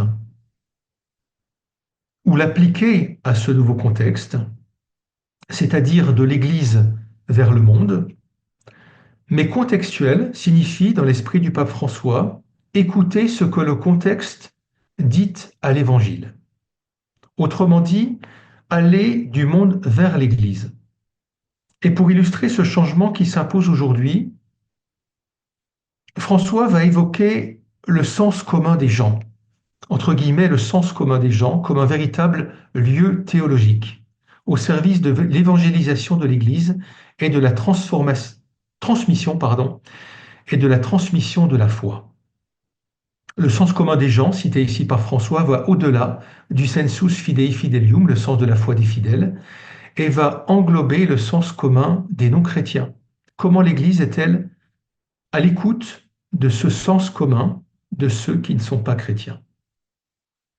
Et par là, le pape nous invite à un tournant, je le cite, à un tournant, à un changement de paradigme, à une courageuse révolution culturelle. Alors, ça soulève les questions. Comment l'Église se laisse-t-elle réinterroger dans ses pratiques pastorales, bien sûr, par les gens qu'elle rencontre, mais aussi comment se laisse-t-elle évangéliser par le monde aussi, car le Verbe de Dieu y est déjà à l'œuvre. Comment l'Église va-t-elle reconnaître l'Esprit de Dieu à l'œuvre dans le monde, et comment va-t-elle se laisser transformer par ce qu'elle constate, et comment remet-elle en chantier aussi les cadres mêmes qui lui permirent d'élaborer sa théologie. Alors ça passe, nous dit le pape François, par un dialogue, entre autres, avec des croyants, mais aussi avec des non-croyants. Et les chercheurs spirituels ont donc toute leur place dans ce dialogue qui sera mutuellement fécond. Et voyons enfin pour conclure comment cette posture théologique n'est en rien étrangère à Vatican II, mais qu'elle y trouve bien sa source, même si c'est sous forme, on va dire, qu'embryonnaire. Gaudium et Spes l'affirme. Tout ce qu'il y a de vrai, de bon, de juste dans les institutions très variées que s'est donné et que continue à se donner le genre humain, le Concile le considère donc avec un grand respect. C'est au numéro 42. Et la constitution pastorale reprend ce qu'énonçait déjà Nostra Aetate, à savoir que l'Église catholique ne rejette rien de ce qui est vrai et saint dans ses religions. Elle considère avec un respect sincère ses manières d'agir et de vivre, ses règles et ses doctrines qui, quoiqu'elles diffèrent sous bien des rapports de ce qu'elle-même tient et propose, cependant reflètent souvent un rayon de la vérité qui illumine tous les hommes. Mais j'ai presque envie de dire que Gaudium et Spes semble aller plus loin, semble faire un pas de plus que Nostra Aetate. Parce que les pères du Concile considèrent le monde comme un véritable partenaire. Et je termine par 3 citations de la Constitution pastorale. D'abord, l'Église catholique est fermement convaincue que pour préparer les voies à l'Évangile, le monde peut lui apporter une aide précieuse et diverse par les qualités et l'activité des individus et des sociétés qui le composent. C'est au numéro 40. Et plus loin, au numéro 44, l'Église a particulièrement besoin de l'apport de ceux qui vivent dans le monde, et on épouse les formes mentales qu'il s'agisse des croyants ou des incroyants.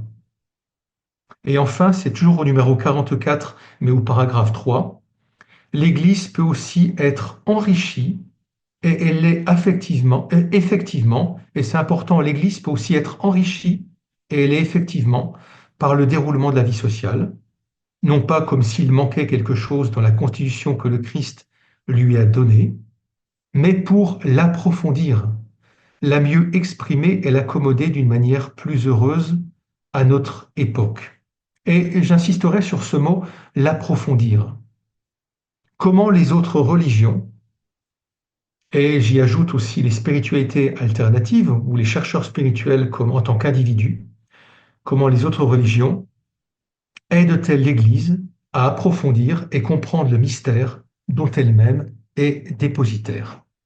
Je vous remercie.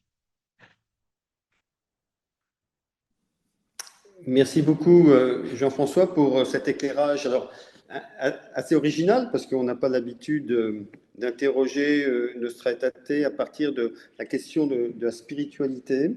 Et c'est vrai que, comme tu l'as bien précisé, le Concile répondait aux grandes idéologies athées. Hein, il fallait donc fallait répondre à l'athéisme et du coup, ces institutions, les grandes religions, quand elles ont mis en avant. Mais ici, tu soulèves la question voilà, de lien entre religion et spiritualité. C'est-à-dire, est-ce que la religion et spiritualité, est-ce que les deux concepts, on va dire, ou les deux réalités qui sont derrière, elles sont exactement les mêmes, ou il faut distinguer, et pourquoi finalement, voilà, comment Nostra Aetate, puis les documents comme Gaudium et Spes, que tu as beaucoup cité aussi, attirent aussi notre attention sur quelque chose qui échappe un peu aux religions par moment, qui est peut-être dans les religions, mais quelquefois qui en échappe. Et donc, je trouve que c'est très éclairant et très intéressant, tes réflexions là-dessus. Donc, on va pouvoir maintenant commencer à débattre. Alors, j'ai classé un peu quelques types de questions. Il y a des questions au cours du judaïsme, des juifs et pas de l'islam. Un groupe de questions sur religion, spiritualité, on va dire, et puis un autre groupe sur le dialogue, le dialogue et théologie des religions. Alors, je vais peut-être commencer par le premier groupe, et après vous répondrez, ceux qui veulent répondre parmi les intervenants répondront. Donc tout d'abord, le lien avec voilà, oui, donc sur le judaïsme et puis sur la question de Nostra Aetate numéro 4, pourquoi voilà, il y a eu aussi ce non-dit finalement de la Shoah dans Nostra Aetate numéro 4, on ne parle pas de la Shoah, alors pourquoi? Une autre question aussi, pourquoi n'a-t-on pas fait un texte sur le judaïsme uniquement? Donc ça c'est une question un peu historique, alors peut-être que Catherine pourra répondre. Et puis une autre question, finalement la situation, les évêques qui s'étaient opposés, les évêques du monde arabe, qui s'étaient opposés à ce texte de Nostra Aetate, en tout cas à un texte sur le judaïsme contre les juifs, les relations avec les juifs, pourquoi alors est-ce que cette opposition peut être actualisée aujourd'hui avec les tensions? Est-ce que pour mettre en regard cette opposition avec les tensions qui existent actuellement au Proche-Orient? Bon, alors voilà, une question un peu politique. Et puis, par rapport à l'islam, juste une question. En quoi le fait de parler des musulmans et non pas de l'islam est-il important? Voilà, donc 4 questions pour l'instant. Je vous laisse le choix. Alors, celui qui veut répondre, le premier, prend la parole. Voilà, donc ça peut être Jean-François, Michel, Catherine. Voilà. Quand vous avez fini de parler, vous pouvez couper votre micro. Hein, voilà, c'est mieux. Et puis, vous pouvez mettre la caméra aussi pour qu'on vous voit éventuellement. Alors, moi, je répondrai sur le texte. Pourquoi il n'y a-t-il pas eu un texte simplement sur le judaïsme? Je crois que c'était le but premier de Jean 23, du cardinal Béat et de Jules Isaac, d'avoir juste un texte. Mais comme je l'ai expliqué dans mon intervention, il y a eu progressivement une opposition très forte. Il ne faut pas oublier 1956, il y a toute la crise du canal de Suez, il y a une tension qui perdure et progressivement, vous avez aussi cette tension et cette pression politique des États arabes et en même temps des évêques qui exercent leur apostolat dans ces pays arabes, qui commencent à avoir leur indépendance, qui fait qu'on a retiré ce texte, non pas, je dirais pour le retirer totalement, mais le but était surtout de peut-être le rendre beaucoup plus diplomatique. Voilà, beaucoup plus diplomatique. Et puis, au fil du temps, comme je l'ai dit aussi, eh bien, les autres évêques venant d'Asie, d'Afrique, d'Amérique ont dit, mais et pourquoi pas nous? Et donc, au fond, on a abouti à un texte de compromis, c'est vrai, hein, c'est ce qui ressort aussi des autres interventions, un texte de compromis et intégrant l'ensemble donc des religions non chrétiennes et intégrant aussi surtout toute la partie, le chapitre sur le judaïsme à l'intérieur de ce texte. Voilà. Merci Catherine. Alors, qui veut répondre aux autres Je questions? prends la suite par rapport Je voudrais commencer par évoquer, y compris la question de la réaction des évêques du monde arabe et leur réaction, ce qu'elle serait aujourd'hui. Je dirais le point d'attention. Et pourquoi les évêques du monde arabe ont réagi de cette façon-là, c'est que, qu'on le veuille ou non, dans cette région du monde, il y a une imbrication entre le politique et les religieux, et on sera presque sommé encore plus aujourd'hui de clarifier les frontières. La région est devenue encore plus tendue. Et je dirais qu'on n'a pas le choix. Et il faut voir, il faut écouter quand on tend l'oreille vers cette région du monde, les choses ne sont pas si claires dans l'imbrication, ne serait-ce que chez les interlocuteurs. Donc quand on parle d'Israël sans préciser sur quel registre on est, encore plus aujourd'hui, ben ça risque de gagner encore plus, je dirais, en crispation. Mais il y aura un autre sujet à clarifier parce que on écrit dans son contexte. Or, le contexte d'aujourd'hui, il est aussi marqué par une montée même d'un sionisme chrétien. Donc, est-ce qu'on peut dire quelque chose sur Israël sans faire, sans apporter des précisions?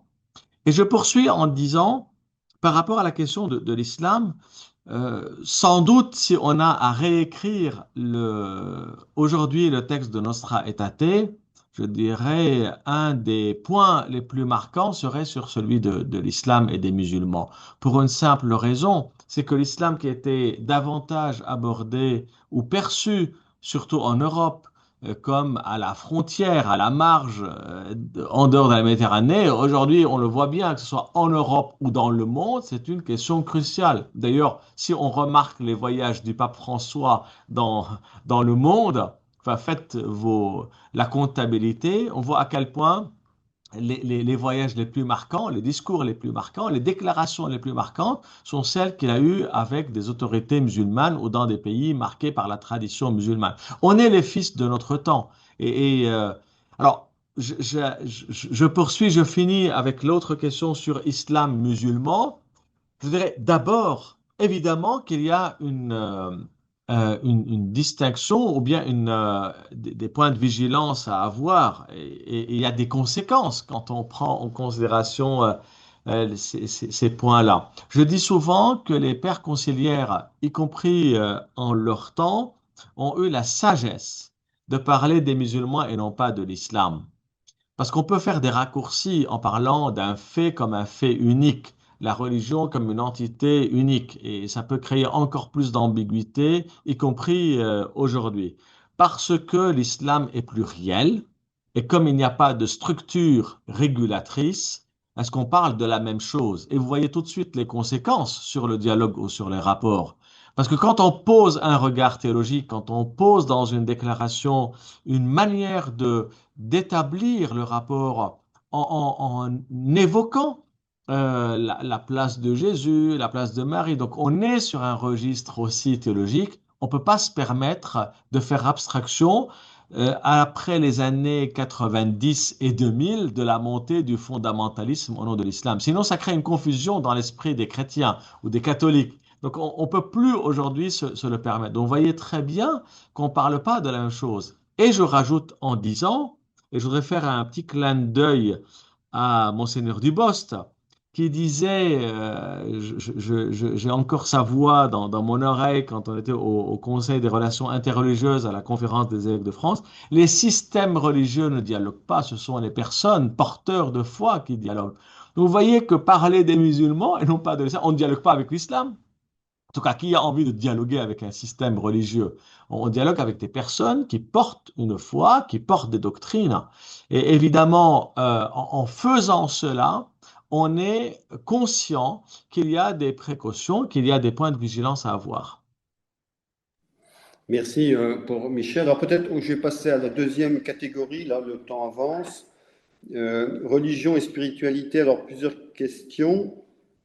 D'où vient le concept de religion qui n'est pas contenu, on ne trouve pas n'a pas tout à fait l'équivalent dans la Bible, hein, le texte de l'Ancien et du Nouveau Testament. Donc, d'où vient ce concept qu'on utilise et que le Concile utilise finalement, hein, parce que le terme religion apparaît.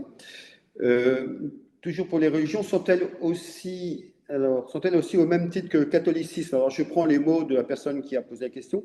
Au même titre que le catholicisme, le lieu de révélation de Dieu. Et de penser ça, n'est-ce pas une hérésie? Ce serait peut-être une hérésie de dire que voilà, les autres religions sont aussi un lieu de révélation de divine. Et puis alors la spiritualité ici, quelle est dans les spiritualités, les gens les chercheurs de Dieu ou ceux qui cherchent une voie, quelle est la place de la communauté ou du peuple dans ces recherches spirituelles? Et enfin, une dernière question plus précise, le transhumanisme peut-il être considéré comme une forme de recherche de plénitude, donc une forme de religion? Voilà, bon, c'est des questions un peu qui tournent autour de religion et spiritualité. Peut-être que Jean-François, tu peux donner ton avis et ton éclairage. Oui, alors merci pour ces questions. Donc, d'où vient le concept de religion? Bon, d'abord le mot religare ou religere. C'est relier. Relier, donc ça renvoie aussi à la quatrième question qui a été soulevée, c'est celle du groupe, de la communauté à laquelle on s'agrège. La religion, elle va mettre des personnes en commun, mais l'autre sens, c'est aussi relire. C'est-à-dire, on va dire, se relier pas simplement à des personnes, mais se relier à un corpus, se relier à des pratiques, relire une tradition. Voilà. Après, ce concept de religion n'est pas propriété. Voilà, c'est un terme que l'on peut utiliser facilement. Et là, peut-être que euh, dans les religions monothéistes, on y met, on y associe Dieu forcément. Mais je crois que c'est Émile Durkheim qui avait montré que même en l'absence de Dieu, on peut parler, il peut y avoir des systèmes religieux. Le bouddhisme, bon, il existe aussi des divinités selon les bouddhismes, mais même dans le bouddhisme, si on pourrait faire abstraction de l'idée de Dieu, on peut parler de religion parce qu'il va y avoir des pratiques, il va y avoir des corps de doctrine, il va y avoir une manière d'être organisés ensemble. Ça, c'est déjà pour la première définition. Mais peut-être que Michel Younes souhaite réagir déjà sur ce point-là avant qu'on avance sur les autres questions. Ton micro, Michel. Ton micro, ouais. Pardon, enfin, je voulais te laisser finir ton développement et j'ai levé la main pour reprendre. Mais s'il faut réagir par rapport à ce point-là, moi, j'appuierais ce que tu disais en précisant, si je puis dire, que ce terme existait avant.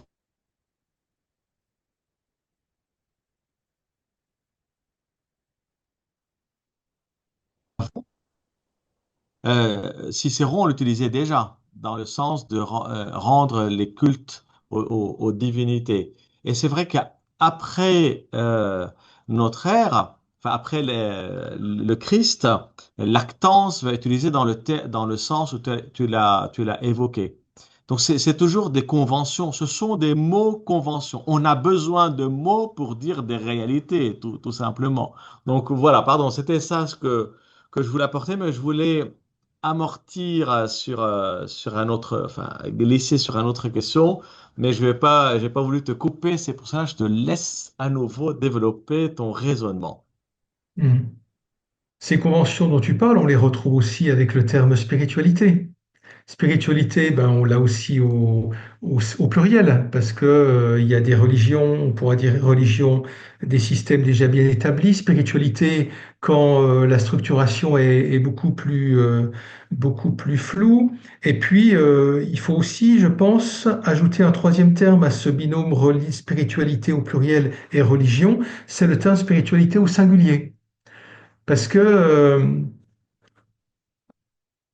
la spiritualité, en christianisme, elle a une place centrale importante, c'est la vie de l'esprit. Les religions, les spiritualités sont au service de la spiritualité, qui est la vie de l'esprit. Comment on est attentif à la vie de l'esprit, comment on vit de cette vie de l'esprit. Voilà, donc je ferai un trinôme à la place que de garder simplement un binôme spiritualité et religion. La place de la communauté, c'était une des questions qui était aussi abordée. La place de la communauté, c'est une vraie question, c'est une question auquel, en tout cas en christianisme, on est attentif, hein, parce que soit une absence de communauté, et c'est quelque chose que l'on retrouve souvent dans les spiritualités de forme nouvelle, où c'est la personne qui va devenir le nœud, là où va se nouer autour d'elle, autour de sa personne, où voilà beaucoup de choses. La personne ne va pas forcément appartenir à un groupe, comme une personne entrerait dans la communauté chrétienne par tout un processus d'initiation qui va la faire s'initier à une vie collective.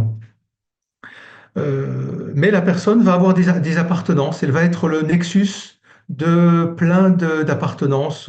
Admettons le lundi, le cours de yoga, le mardi, un groupe de Qigong, le mercredi, un groupe où elle va rejoindre des personnes euh, qui est un groupe d'ésotéristes et autres. Mais la personne va se construire comme étant le centre de réseaux de multi-appartenance.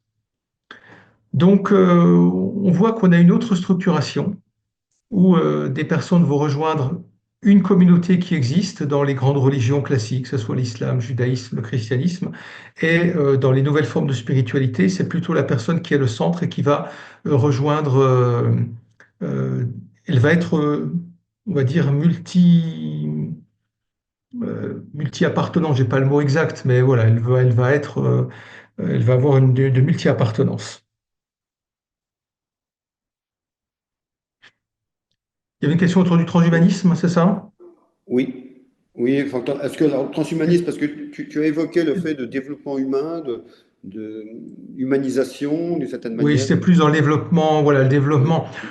Pour moi, le transhumanisme n'est pas forcément, voilà, un, un développement, parce que est-ce que le transhumanisme n'arrête pas le développement? C'est ça la question que je souhaiterais plutôt poser. Dans le sens où on est invité en ce monde à nous transformer, et les religions nous aident pour cela, hein, à nous préparer euh,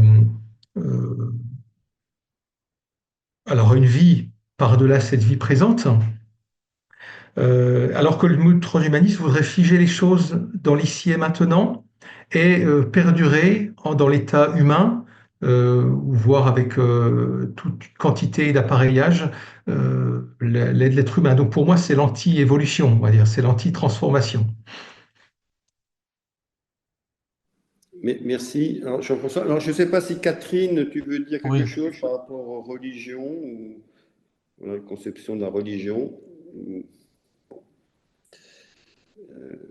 Hein, parce que, voilà, Oui, oui, euh, vas-y. définir le mot religion est extrêmement compliqué, même si on part de l'origine, enfin de la référence qu'a dit Jean-François tout à l'heure, hein, religio, relier, relecture, etc. Mais je crois que surtout ce qui définit une religion, c'est ce mot qu'on utilisait au XVIIe, XVIIIe. J'ai beaucoup travaillé dans les écrits des missionnaires. On ne parlait pas du mot religion, on parlait du mot crédence. Hein. C'est-à-dire, au fond, c'est un mot qui revenait du latin credo, c'est-à-dire croire. Et je trouve que cela correspond plus à cette identité, au fond, qu'on retrouve dans les mondes musulmans, les mondes bouddhistes, les mondes chrétiens. C'est vrai que c'est plus significatif de parler des musulmans, des chrétiens à ce stade. Et c'est vraiment, là, on parle de ce qu'ils croient. Voilà. Hein, la notion de la croyance qu'on appelait crédence, ce terme de crédence, qui pour moi est beaucoup, enfin, il n'est plus utilisé, mais il a beaucoup plus de sens peut-être que le mot religion aujourd'hui, qui au fond est utilisé d'une façon religion traditionnelle, mais qu'est-ce qu'on entend par religion traditionnelle? C'est plus la notion du croire et de cet engagement au nom de ce que l'on croit dans le rituel, dans la liturgie, dans la vie communautaire, que ce soit dans les îles Samoa, que ce soit aux Nouvelle-Zélande, que ce soit... C'est cette notion du croire qui fait l'unité, ou tout au moins la communion, qui crée l'union entre tous ceux qui croient la même chose. Voilà. Je ne sais pas si j'ai été claire, mais... Merci Catherine, hein, effectivement. Hein. D'ailleurs, on parlait de vertu de religion, on en parle un peu moins, mais c'est la piété. Alors que Oui, c'est vrai que le terme religion dans la modernité, on parle d'un groupe humain qui a la même créance ou croyance. Voilà. En fait, on passe d'une relation, d'un type de relation à la divinité, à Dieu, aux personnes d'un même groupe qui ont la même croyance ou la même voilà. manière de prier, etc. Donc effectivement, et on a appliqué le mot Oui. religion à toutes les croyances, et c'est pour ça que quelquefois de manière un peu indue. Par exemple, l'hindouisme est une création européenne. Ça n'existe pas en tout à fait, fait. c'est un concept Tout à européen. fait. On peut Oui. parler pour les autres. La seule vraie religion, c'est les Romains. Eux, ils se considèrent comme étant une religion, mais en fait, ce mot religion est bien utile, mais en tout cas, il est utilisé. Hein. Le temps passant, on a encore à peine un quart d'heure. J'aimerais passer au dernier. Pardon, Xavier, il y avait une question sur Révélation, hérésie. Est-ce que je peux la reprendre? Oui, mais ça va se situer dans le dialogue aussi, Ah, je bah, pense. très bien, d'accord. Je pense que j'aurais pu la mettre ici d'ailleurs. Mais bon, donc il y a cette question, effectivement, est-ce que dans les autres traditions religieuses, on peut parler d'une forme de révélation? Est-ce que c'est pas une hérésie de dire ça? Il y a aussi une question, comment situer le verset johannique, je suis le chemin, la vérité et la vie, dans le cadre du dialogue? Est-ce que si on prend au sérieux ce verset de Saint Jean, est-ce qu'on peut encore dialoguer? Comment on peut dialoguer? Autre question, comment expliquer le retournement théologique de l'Église catholique qui, pendant des siècles, bon, pensait être détentrice de la vérité? Voilà, comment expliquer ce retournement? Bon, on l'a fait un peu déjà, mais peut-être qu'il faut préciser certaines choses. Et puis aussi une autre question, que faire de la notion de, alors entre guillemets, de dictature du relativisme employée par le cardinal Ratzinger, reprise peut-être par Benoît XVI, en tout cas la question du relativisme dans ce dialogue. Et puis voilà, bon, ce sera tout. Voilà, c'est déjà pas mal. Alors je ne sais pas, peut-être comme Michel, tu es là, je te vois à l'écran, tu peux commencer. Alors, moi, je voudrais quand même préciser que le texte de Nostra Aetate, et d'ailleurs comme les autres textes du Concile Vatican II, ne disent à aucun moment que les religions sont des lieux de révélation. C'est pas vrai. Euh, Maintenant, la question de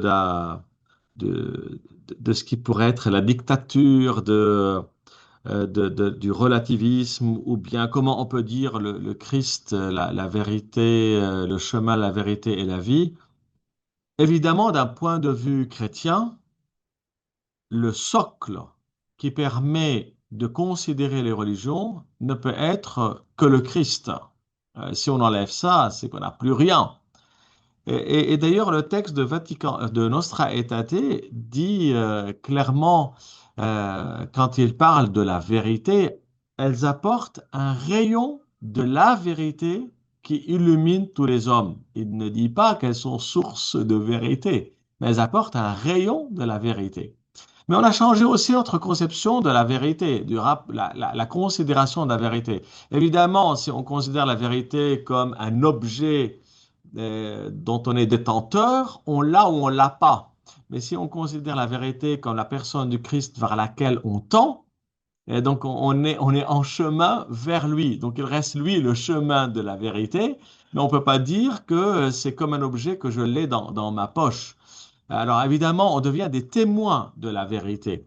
Et c'est à ce titre-là qu'on peut, y compris, l'annoncer aux autres pour qu'on se mette en chemin vers lui. Vous voyez que cela engage du coup un dynamisme et ne fait pas tomber dans ce qu'on peut appeler la dictature du relativisme. Et j'attire l'attention ici sur le fait que quand on lit les textes du magistère de l'Église catholique, on sent très bien sa volonté de ne pas tomber ni dans le relativisme, parce que finalement, c'est l'anéantissement même de la recherche de la vérité, y compris dans ce que je viens de décliner, ni d'ailleurs une volonté de rester dans une sorte de rejet, ce qu'on a appelé l'exclusivisme, rejeter les autres a priori. Vous voyez, ça oblige à changer de paradigme. C'est pas à mettre entre parenthèses la foi en Christ, mais de changer la manière de l'aborder. Si tu permets encore en 30 secondes, avant de laisser la parole, j'ai vu paraître une question qui concernait sans doute quelque chose que j'ai dit moi-même quand j'ai parlé du sionisme, en disant, mais le Magnificat c'est du sionisme. Donc c'est une manière de dire, est-ce qu'on va arrêter de prier le Magnificat? Évidemment, je tiens à préciser, ça dépend des lectures qu'on a. Est-ce qu'on a une lecture du Magnificat d'une façon politique, littéraliste ou spirituelle? Ça change complètement la donne. Donc on voit à quel point il est toujours nécessaire dans une démarche, y compris de dialogue. Et ça, c'est un apprentissage qu'on peut avoir avec les croyants d'autres traditions religieuses ou bien devant des difficultés, à approfondir ce qu'on porte. Donc au fond, à sans arrêt se convertir à la vérité. Merci Michel pour ces précisions. Effectivement, il y a quelqu'un qui dit aussi le concept de vérité d'ailleurs et l'idée de vérité est un peu différente dans la tradition biblique. On fait la vérité. Voilà, donc il y a quelque chose aussi. Donc, non, c'est des questions importantes, mais il faut bien savoir de quoi on parle. Et c'est pour ça que ces formations, ça permet aussi ces webinaires de préciser les termes. Alors, je ne sais pas si Jean-François ou Catherine voulaient réagir un peu par rapport aux questions qui ont été posées par rapport au dialogue. Est-ce que vous avez... Oui, sur Oui, dialogue et relativisme. oui. Euh, le dialogue s'impose à nous aujourd'hui comme une obligation, mais ça ne veut pas dire qu'on tombe dans le relativisme. Euh, Parce que d'abord, si on dialogue, c'est que l'on est différent. Parce que si on est tous identiques, il n'y a aucune raison de dialoguer. Et c'est pas parce que je vais dialoguer avec quelqu'un que je vais être partagé le point de vue de mon interlocuteur. Je peux rester dans un total désaccord et pourtant entretenir un dialogue avec la personne avec laquelle je ne partage pas la même foi, je ne partage pas la même perception des choses, la même vision. Voilà. Euh, et dans ce dialogue, on tombe pas dans le relativisme, mais on prend en compte la relativité des points de vue. Voilà. Et là, je distinguerai entre relativisme et relativité. Relativisme, c'est finalement presque négliger que, ben voilà, on est différent, je vais tout accepter. Non, le dialogue a son exigence qui va m'imposer à entrer en allant le plus loin possible dans le dialogue avec mon interlocuteur, à plus forte raison si je ne partage pas le même point de vue que l'interlocuteur. Et là, je vais approfondir le point de vue de l'autre, approfondir mon propre point de vue, comme le disait Michel, et la rencontre avec l'autre va me permettre d'approfondir ce dont je suis porteur. Voilà. Merci Jean-François. Alors, il y a encore deux questions qui sont arrivées. Alors, il y a une question, on revient encore à la question. Alors, attendez, il faut que j'arrive à. Voilà, nous partageons. Alors, attendez, oui. Non, je ne sais plus la question. Nous partageons. Non, c'est pas ça. Il y avait une question qui disait. Alors, j'ai une question sous les yeux qui commence par nous partageons avec les Juifs le Messie. Ce sont eux Oui. qui nous ont donné. C'est ce que tu voulais lire? Non, il y a une question, mais je ne la retrouve plus. Il y a une question qui disait finalement, est-ce qu'on n'a pas la même religion que les Juifs? mais je ne la retrouve plus. Elle a été effacée, peut-être, alors attendez. Voilà, nous À propos de partageons crédence, beaucoup de c'est choses ça, en nous commun, partageons beaucoup de croyons en choses. Jésus. Alors, est-ce vraiment une autre religion? Bien sûr, ce que je dis là, il limite. Donc ça, c'est une question qui est posée. J'avais une autre question aussi qui est un peu différente. Quels sont les arguments qui permettent de ne pas inclure ésotérique dans les nouvelles spiritualités? Tout ce qui est l'ésotérisme dans les nouvelles spiritualités. Donc, c'est des questions un peu différentes. Voilà, bon, on n'a plus que 3 minutes, 4 minutes pour répondre. Donc, et je rappelle que ce webinaire est enregistré. Donc, il sera possible de reprendre, voilà, de vous faire parvenir cet enregistrement. Je Voilà. réponds peut-être par rapport à l'ésotérisme, rapidement. Oui. Alors là aussi, c'est la question de la convention du mot nouvelle spiritualité. Je suis toujours mal à l'aise, je n'aime pas cette expression nouvelle spiritualité parce qu'elles ne sont pas forcément si nouvelles que cela. Elles vont puiser dans des terreaux qui sont très anciens, mais qu'elles vont des fois remettre au goût du jour, qu'elles vont réadapter. Et le mot spiritualité alternative me semble euh, pourrait mieux convenir en disant qu'il y a des spiritualités dans lesquelles on peut mettre beaucoup de choses. Ce sont des alternatives par rapport à des grandes religions bien définies. Mais on peut tout à fait comment dire, compter l'ésotérisme parmi ces spiritualités alternatives, même si elles ont une longue histoire, euh, voilà, bien construite aussi. Mais qu'elles sont foisonnantes et buissonnantes, comme je disais tout à l'heure. Voilà, mais en tout cas, on a bien compris aussi que voilà, cette recherche un peu des personnes, voilà, cette recherche spirituelle, c'est aussi, il faut se mettre à l'écoute aussi de ce que disent ces gens qui ne sont pas forcément d'ailleurs de la spiritualité chrétienne, mais d'autres spiritualités qui peuvent nous aider à mieux nous comprendre et à mieux progresser. Donc voilà, les signes des temps, personne n'a parlé des signes des temps, mais je crois qu'il y a eu des allusions aux signes des temps. Voilà, Dieu nous parle à travers ces événements et aussi peut-être à travers ces nouvelles spiritualités qui foisonnent de temps en temps. Euh, Et alors la si, dernière question, je, peut-être que alors, si je dois Michel, répondre par rapport à la question de la religion, et puis est-ce qu'on a la même ou pas, et c'est un exemple typique des précisions qu'on peut avoir. Je réponds spontanément en prenant sur moi, si on considère, si on voit dans la religion juive, c'est celle en quoi Jésus croyait, parce que Jésus était juif, c'est évidemment comme chrétien qu'on peut pas dire c'est autre chose. Si derrière il y a le rapport à Dieu, le rapport à l'alliance, le rapport à salut, ça vient de l'intérieur. Ça peut pas être autre chose. Mais je rajoute que le rapport du chrétien au judaïsme est toujours marqué par le passage du Christ. Il est la clé herméneutique de notre rapport au judaïsme. Et si on pense au judaïsme dans le sens je dirais, même talmudique du terme, et dans son développement historique, on voit qu'il y a des chemins, y compris des manières d'interpréter ces sources, y compris la pratique, qui n'ont pas pris la même voie. Donc, vous voyez, c'est la source, je peux pas ne pas la concevoir comme étant la même. Elle est la même. Et d'ailleurs, le texte, puisqu'on parle de Nostra Aetate, il ne faut pas qu'on le perde de vue, il dit clairement, c'est c'est ça qui nous relie. C'est on puise notre racine de cette alliance d'Abraham. Euh, mais évidemment, on ne reproduit pas le même. Il y a une forme d'altérité au sein de le même. C'est cette altérité-là, on la tient du Christ et de son interprétation et de la manière avec laquelle il nous nourrit et on le reçoit. voilà, merci beaucoup Michel. Hein. Certains ont dit que le christianisme était une secte juive qui avait bien réussi.